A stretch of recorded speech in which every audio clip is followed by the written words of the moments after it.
becario inglés de los militares argentinos hizo que lo llamaran ganso verde. Goose Green significa pradera del ganso, por la gran cantidad de esas aves que andan sueltas. En pocos lugares como en este, sentiré que no nos quiere. El porqué tiene su historia.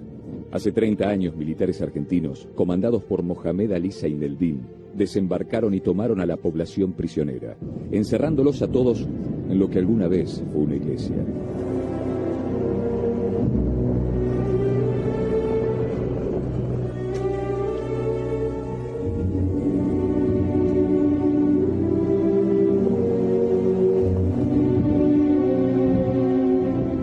A unos pocos kilómetros del cementerio de Darwin está Goose Green. Este es uno de los lugares donde más rechazo hay a los argentinos. Aquí el ejército llegó, en este lugar, se tuvo prisionero a los habitantes del lugar. Nadie querrá hablarnos en Goose Green. Harán lo posible para que lo sepamos, hasta toparnos con él. Nos habló, claro, no era inglés. ¿Cómo te llamas? ¿Rodolfo? Rodolfo. Sí. Encantado, yo soy Rodolfo. ¿Okay? ¿Vivís acá, Sí. en este lugar? Sí. ¿Y por qué hablas castellano? Porque mi papá es chileno Es chileno. y yo estoy viviendo en Argentina para 7 años y pues nosotros estamos viviendo en Comodoro. ¿Cómo se vive hoy la guerra 30 años?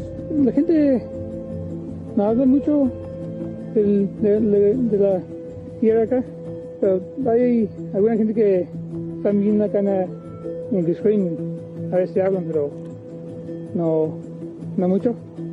Pero no, nadie que le gusta hablar de eso. Nadie le gusta a No. Goose Green hablar de aquellos días. No. Tras la guerra, nada es lo que parece en Malvinas. Para Rodolfo son unas viejas maderas las que tienen su galpón. Sabrá por nosotros que son bastante más que eso.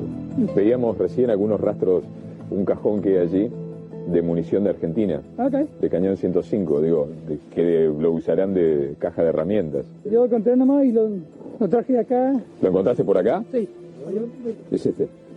2 cartuchos, el peso, el volumen y el tipo de munición. ¿Esto lo encontraste por acá? Sí. Sí. Y hoy lo usás como, bueno, caja de herramientas o lo que fuera. Sí, yo lo traje acá en mi casa y ahí lo tengo nomás. Ahí lo tenés. Sí. No sé para qué era. Guardaba municiones de cañones. Sí.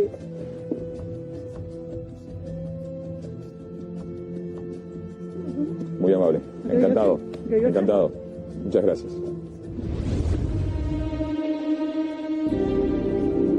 Unos 1000 soldados argentinos, se cree, estuvieron prisioneros en ese lugar luego de la batalla de Goose Green.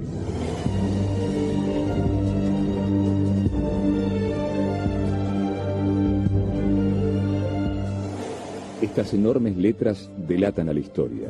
POW, Prisoner of War. PG, Prisioneros de Guerra. En inglés y en castellano, las inscripciones advertían a los aviones para evitar bombardeos. Hoy, mantienen vivo el recuerdo entre los habitantes de esta villa. En estos enormes galpones de esquila de ovejas hubo soldados argentinos prisioneros. Aquí los trajeron, luego de lo que fue la primera batalla terrestre entre argentinos y británicos en Malvinas. Durante 3 días, ambos ejércitos combatieron cuerpo a cuerpo. Las tropas nacionales fueron empujadas hacia Darwin, donde se rindieron incondicionalmente. Para entonces, 47 argentinos y 17 británicos habían muerto.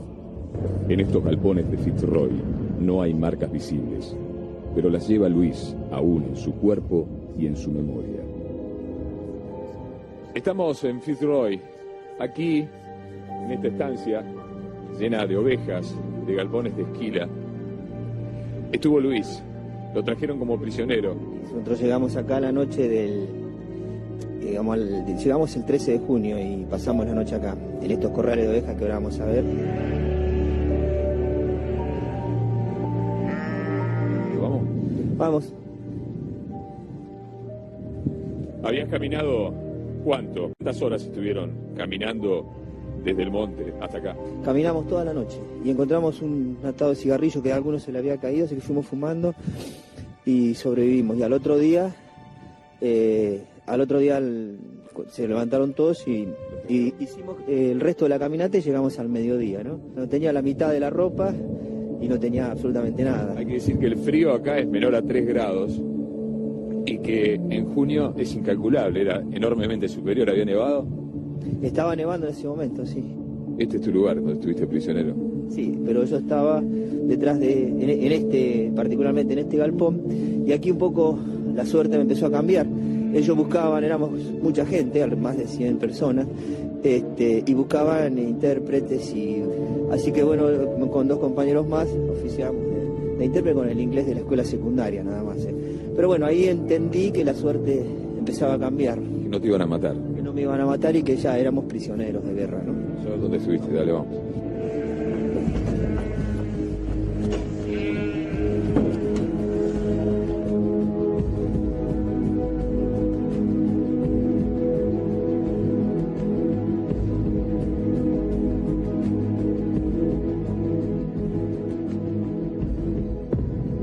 Luis nos enseña que la guerra no termina en la batalla perdida. Allí comienza otra, la de la supervivencia como prisionero. Con Luis llegamos al establo en que junto a animales durmió una noche con otros colimbas. Recién aquí entendió que, con suerte, no lo mataría. Este fue tu lugar. Y para dormir, los ingleses se apiadaron de nosotros a la noche, nos dieron corderitos de oveja, ¿no? Una gran cantidad de cueros de oveja, y para taparnos, y nos pusimos y entraba por abajo el frío. Así que lo que hicimos fue ponerlos debajo. Bueno, era, digamos, extraño ver gente en lugar de corrales de ovejas, ¿no? Eso no dejaba de sorprenderme, ¿no?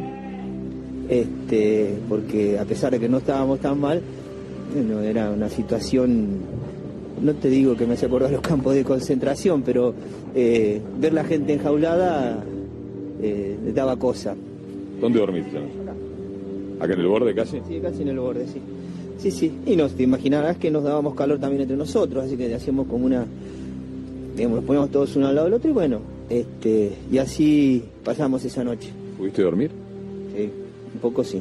No, yo llegué acá al límite de mi fuerza, yo creo que no soportaba ni medio día más de caminata, o sea, estaba al límite, absolutamente muerto de hambre, desnutrido, con la mitad de la ropa, muerto de frío. ¿Qué pasa con Dios en esos momentos límites, donde no hay nada alrededor? ¿Qué pasa con el de arriba o donde lo ubiques? Cuando no hay más nada, uno reza y se acuerda de esas cosas. Uno quiere creer que existe algo que te va a tirar una soga, quiere creerlo. En esos momentos límites donde no queda nada, uno reza, y yo no iba a la iglesia. Creo que cuando uno llega al límite, no quiere estar solo, necesita algo, necesita aferrarse a algo. A mí me salió a rezar. ¿Tu lugar? Y tu momento, Luis. Tu momento.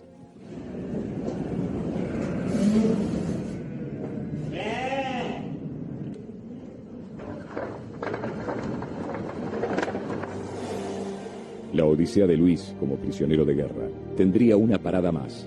En la bahía de San Carlos seguiría su cautiverio a manos de los británicos. No lo sabía.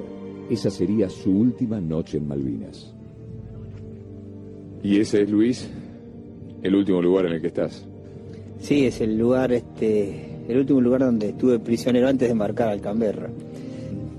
Desde Firre nos trajeron en helicópteros hasta detrás de ese frigorífico que ya estaba abandonado en esa época y que los ingleses habían transformado en un hospital de ellos, ¿no? De campaña. Lo primero que veo son soldados, muchos soldados argentinos, así como sombras, como fantasmas, detrás de unos alambrados. Lo más parecido a un campo de concentración que había visto. ¿Cuántos días estuviste ahí? No, ahí estuve una noche. ¿Una noche durmiendo en el piso? Una noche durmiendo en el piso. Había más soldados, había mucha más gente de la que nosotros. O sea, nos trajeron a un lugar donde ya había prisioneros. Hasta que, bueno, un compañero empezó a sentirse mal, yo lo desvariaba, temblaba y, bueno, me di cuenta de que realmente estaba mal. Y fui y empecé a pegarle trompadas a la puerta porque quedaron del otro lado. No había guardias del lado de adentro. Y, bueno, vino un guardia, lo expliqué, a él lo llevaron y lo asistieron en el hospital y bueno, creo que le salvaron la vida en ese momento. Pero ahí estaba el barco en el que te subieron y te llevarían a Madrid. Sí, A la mañana siguiente nos sacan de ese lugar, nos esperaban unos lanchones de desembarco. Justo acá, en este lugar, estaba un rascacielos dentro del agua. Era una cosa enorme, digamos. Jamás había visto una cosa así. En ese volviste a Madrid. En ese volví. ¿Cuánto estuviste allá? Bueno, en el Canberra estuve como 6 días. Sergio escucha el relato de Luis y los une otra vez la historia. Eran amigos desde antes de la guerra y combatieron en el mismo monte la misma batalla. Pero las balas los separaron. Por varias semanas Sergio pensó que Luis estaba muerto. Luis pensaba que la misma suerte había corrido Sergio. ¿Y pensaste hasta que llegó al barco que estaba muerto? ¿Por cuántos días creíste que estaba muerto? Y hasta que nos bajamos en Puerto Madryn. ¿Cuándo lo viste en Madrid? No, imagínate que fue increíble porque es muy difícil creer que se había muerto en una guerra tan inexplicable, tan absurda. Fue un día glorioso porque estábamos de vuelta en casa. ¿Cómo fue el encuentro? ¿Qué hicieron?